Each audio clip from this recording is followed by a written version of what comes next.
Welcome, listeners. I am so thankful that you're here and so grateful to have Kim Best with me today. She is a nurse who has become a mediator, kind of like I'm an attorney that became a mediator. And we have a mutual friend, and Susan Guthrie, who we were just singing her praises before we got on air. But I really want to take this opportunity to get to know Kim and what she does. I believe that she does a little bit of divorce mediation. She does some elder law mediation, which I also love. But we're gonna find out a little bit more about Kim and how she came to become a mediator, and then talk a little bit about managing conflict. And that's always a good one, whether you're going through a divorce or difficult family times. We all need to learn how to do that.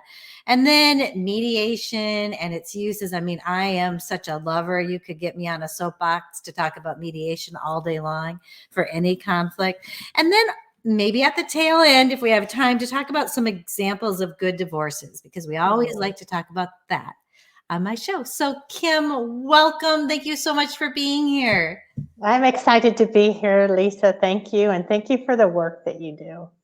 Well, thank you for saying that. I appreciate that. It is good work, and you do it too. Yeah, there's a reason behind mine. So, I know we were talking earlier about how did I get to where I am in this, and it is definitely for me a passion that I never saw coming. So, I have been a registered nurse since 1980. I don't practice in nursing anymore, but when I did, but I kept my license. So I'm still a registered nurse, Yep. but I practiced in every critical care area that there was. I practiced in the actually trauma unit at the University of Cincinnati, where the football person from the Buffalo Bills spent some time. So that was really interesting to live from afar and see, my tribe there. But ultimately, the emergency department. And I left that and went to graduate school in psychology because it is just, it's like a war zone working in an emergency department. And how just people's psychology, what makes us tick, um, our differences. I mean, so much about people. I had the biology part in nursing, had a lot of society part in nursing, and just wanted to understand what makes us tick more. Well, I ended up going back into nursing because I figured in psychology it was like watching paint dry, the change. And I'm an ER nurse at heart. No offense to psychologists, because you do great work, and counselors too. But yeah, I'm an ER nurse at heart, so I like things that kind of keep moving forward. And then I went through a terrible divorce. I did not After know that. You did not know that. After 20 years of marriage, is not my first marriage, but I had 3 children from this marriage. 2 of them, twins, were getting ready to go off to college, and then I had a surprise when I was in my 40s, and my surprise is now in his 20s. But just a lot going on in life, and I did not see a divorce coming, and it was one of those ugly ones. And it did irreparable harm to my family.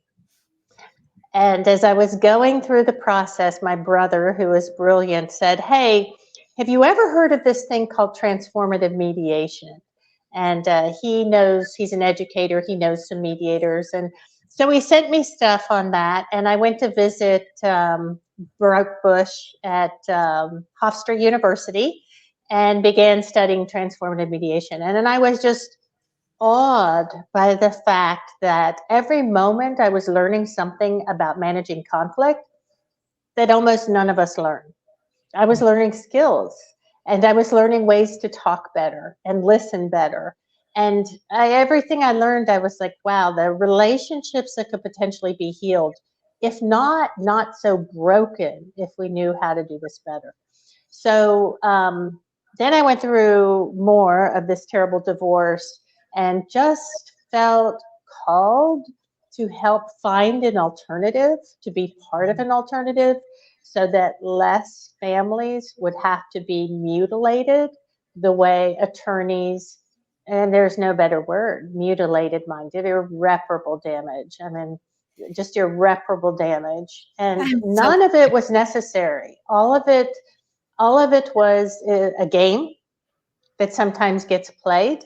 Mhm. And we completely forget that these are humans with more story than the person who no longer wants them in their life, proposes them to be. So I recently ran into another mediator who's been doing it a little bit longer than I am, who actually experienced the same divorce attorney with her spouse that had the same price to her and put her into graduate school for conflict management as well, for the exact same reason as me. And it all stemmed from the same attorney, which I thought was, what an irony that Yeah.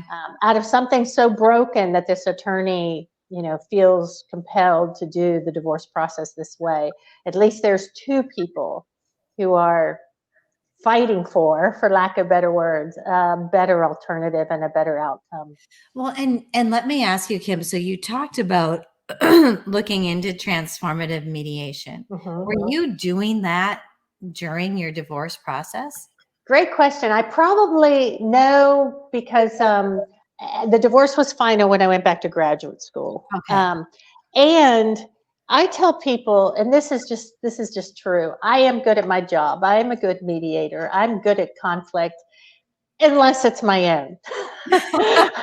Because the truth is, when we're inside of it, um, well, I have people come and almost always it's like, he's a narcissist, and this person says she's a narcissist. And the truth is, we are all never so narcissistic as when we are in pain. Mhm. Because when we're in pain, it's all about us. And it's all about protecting us, even when we don't know that we need protected. And a funny thing about that is, biologically, because I love biology too, biologically, our response, our brains and our bodies don't know the difference between an insult and someone holding a gun to our head. I Both of those responses feel like life threatening. I mean, both of those actions. So our responses are as if our life is being threatened. Physically inside, the tension, the anger, the protectiveness, whatever we do, it's the same. There's not oh, this one's not so bad. It all comes to us with that form of violence. So for that reason, it can be super hard when we're in it, if not impossible, to be that reasonable, nice person that we, probably normally are. And it's interesting that you say that, because I am so passionate about helping people when they come to me. I do want to give them the skills so that when they move along, I don't want them to be ever back again doing this. Yeah. And so I actually do a little bit of coaching on that mindset and helping them get through that, because, and I know what you're saying about how it's nice to have someone there, helping them. But I want the mediation to do more than be I mean, it's wonderful that it's a peaceful way to separate. I want them to learn how to have a better relationship in the future. It's just Yeah. so important to me. And so I love what you're saying. And I just think that's just, and so, I mean, maybe, we can talk about, I was going to talk about this second, but mediation and its uses. One of them is to learn how to be a better communicator, I think. Yeah. Yeah, 100%. When I think of all the benefits to mediation, and you could probably go A through Z to those, one of the things that stands out to me is agency. Like I used to say empowerment, but now it's agency. So you get to choose not only the results you want to some degree, but you get to choose who you are in that conflict. And I think we help offer options for who that is. So maybe often in a litigated case, who you are is, the victim of someone else's horrible that you have to fight back. But it's always more complicated than that. So in a divorce for us with mediation, it's not about just who you are now, but who you want to be moving forward. Mhm. The relationship that you can continue to have with, especially for the sake of your children. Because when you divorce, I mean, the bad news is that person, if you have children, will always be in your life unless it ends up like my divorce. And that's a different kind of pain. Like, it's just a different kind of pain that families can't have some degree of sharing space even after a marriage is gone bad. It reminds me of what Ken Cloak says: when two people hate each other more than they love their children. And do we That's really why, want that? Do we want that? Because we have options. Like, we can choose to be something else. But it's like you described, we need to have tools for how to do that.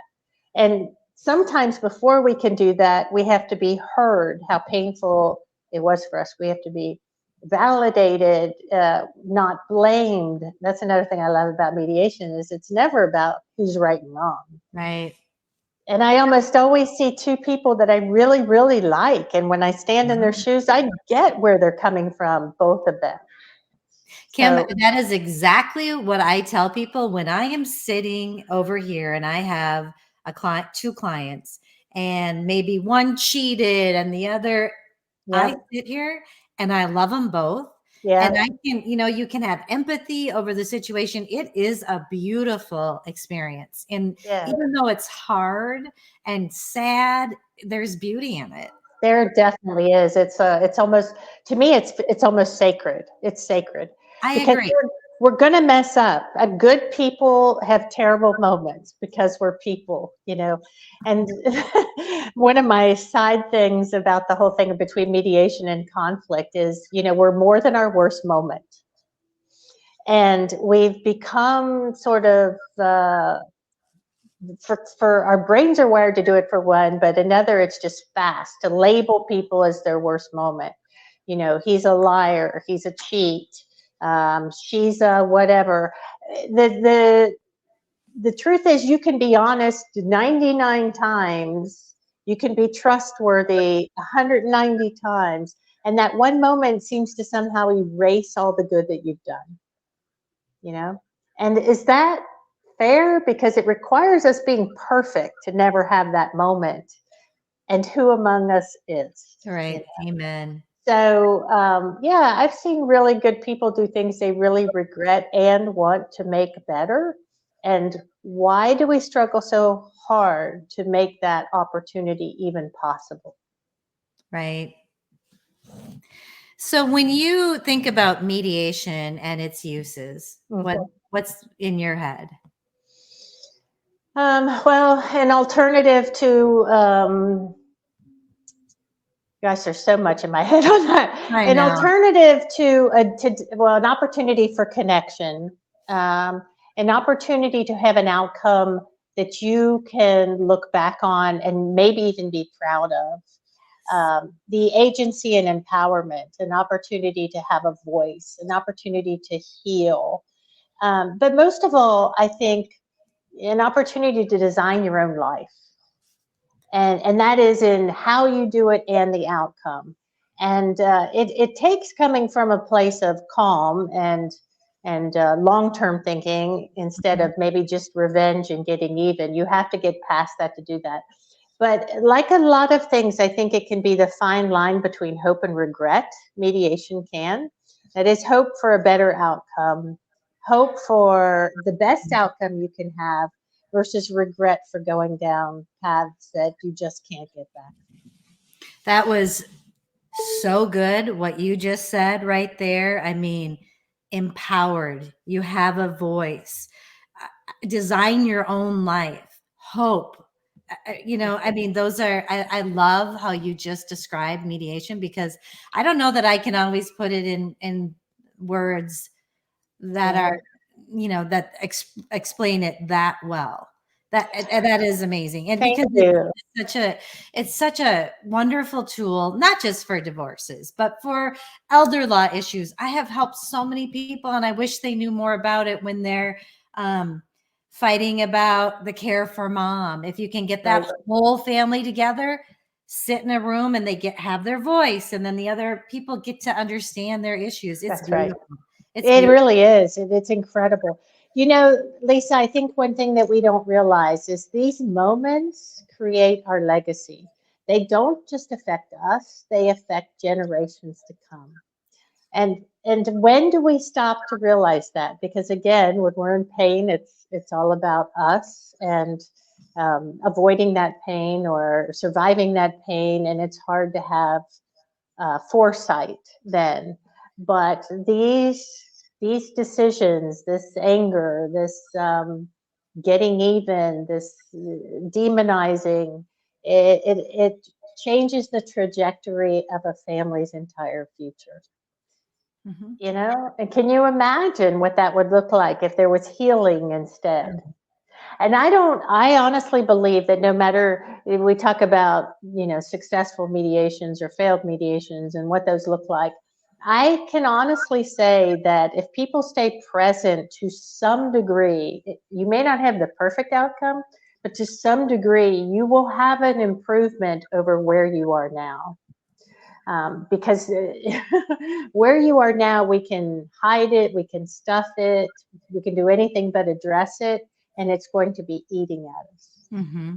And it isn't easy to sit in a room and walk through these things. And part of walking through, because it's not about blame, it's about each person does see some responsibility that they have in it, because we all have that. And then we can design a new way forward.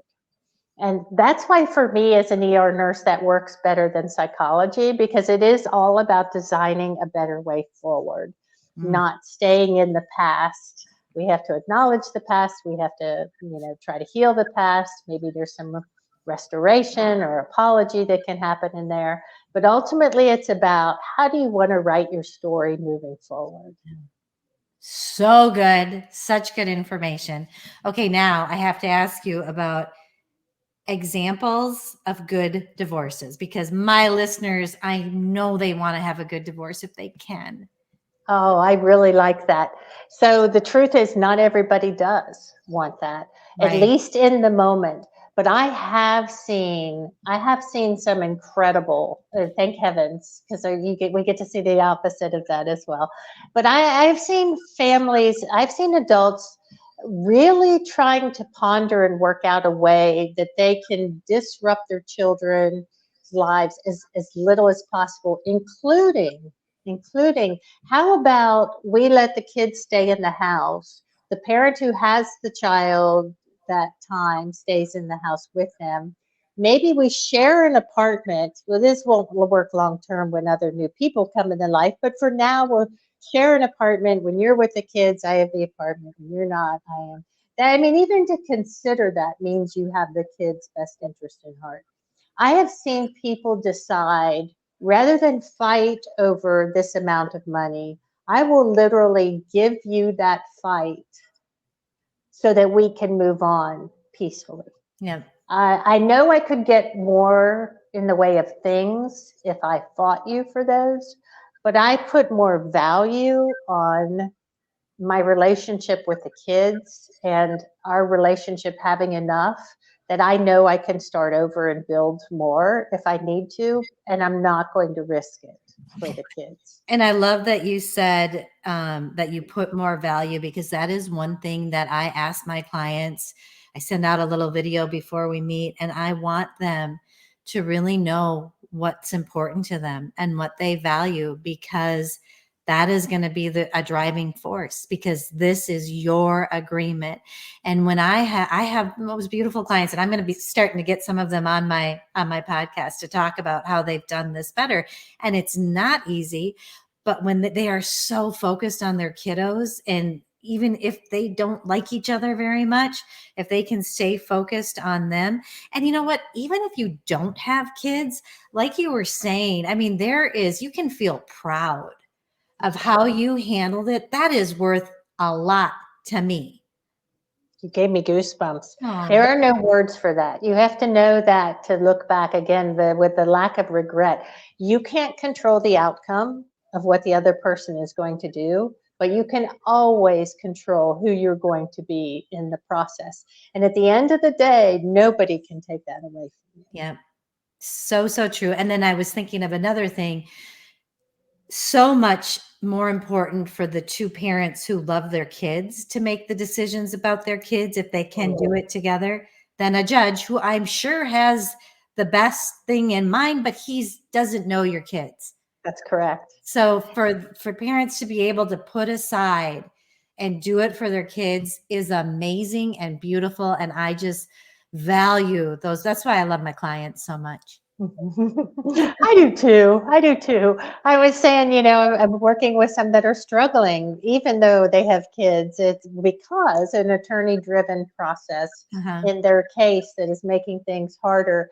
And I was consulting someone, I don't, that distance between them at the risk of their future relationships, which will affect their kids, not might, but Right. will affect their kids. And I was talking to a very renowned mediator, and he said, well, Kim, you obviously care more about in this moment their relationship moving forward than they do.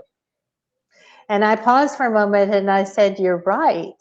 Because it's so easy to lose sight of that when you're in there. And maybe that's something that's part of being a mediator, is that what they really value, can be lost sight of for all the things that'll make it go sideways. Family, I Yeah. say when you get on the divorce train, the whole world conspires to keep you on that train. That is so true. And I really want to change that story. I want to Correct. move in a different direction. And one thing to let you know, what I try to do with my clients is if I see that happening when we're, if they're going astray, I start talking about the kids. Well, tell me about, or just have that picture there for them. Yeah. And I always tell parents, when your ex calls you, if they bug you, have a cute picture of your kid pop up for their face so that they can be softened. You can be softened by, oh, this is about my kid. Keep it focused on that is just, and go easy on yourself when you fall apart and it doesn't work, because you got to love yourself too. And it isn't easy, but it is such a better way. So, and I'm just watching, the clock is ticking away. I can't believe this. I love getting to know you. You Oh, are likewise. so in line with me, and I'm excited to continue to know you better. But Kim, can you please give my listeners, when we kind of get towards the end of my episodes, we have what's called the saddle up segment, because I'm here in my barn and there's actually saddles over there. But as we roll to the end, I always like to ask my guests for one little tidbit or a key takeaway, something that my listeners can do right now to have a better life. Yeah. Thank you for that opportunity. So I think one of the things is, you said right now, my words are going to be too, it's for now. Where you are is just for now. You will not stay there. It can get better. You have to take the right steps. So there's a broad range of right steps. There's not one right path, but it is for now. So even your hurt, your disappointment, it is for now. The people that I talked about who made hard decisions for the sake of the family, it hurt them a lot to make this because it can feel like losing. But I followed up with them years later, some of them, and said, would you have done everything different? And 100% was no. I know I did the right thing. So where you are is for now. It will get better. And then when it feels overwhelming, I also use a part of me. So to describe things as parts, a part of me sees my spouse as, or I see a part of my spouse as, instead of making everything a global problem, even inside yourself, make it a part, because we always feel more than one thing at a time. That is a great tool that I definitely want to share. And I'm so thankful that my listeners got to hear that from you. Well, thank you, So, Lisa. Kim, okay, so you are Best Conflict Solutions. Is that where people find you? That's exactly where you can find me. Yes. Kimberly Best or Best Conflict Solutions. So Absolutely. if someone's looking for a mediator and you are located, I didn't say this at the beginning, in Tennessee, is that correct? I am, but thanks to Zoom, I get to work anywhere. I know, don't you love it? I do love it. I get to meet a lot of people this way. I do love it. It's a blessing. The blessing of COVID, I guess. The only good thing that came out of Yeah. COVID is what I said. I Is know. Zoom. I know. I agree. We get to connect with people all over. Yeah. Well, Kimberly, we're going to have all your information in our Thank show you. notes so people can connect with you. But I just want you to know I am so grateful that you were here today. And I'm thankful that you're doing the work, helping people, that you've been through something hard and you want to make a difference. And that means so much to me. And I know my listeners too. So thank you for Oh, being here. thank you, Lisa. I think you're incredible, and it's been an honor to be here. Thank you. Take care. Thank you.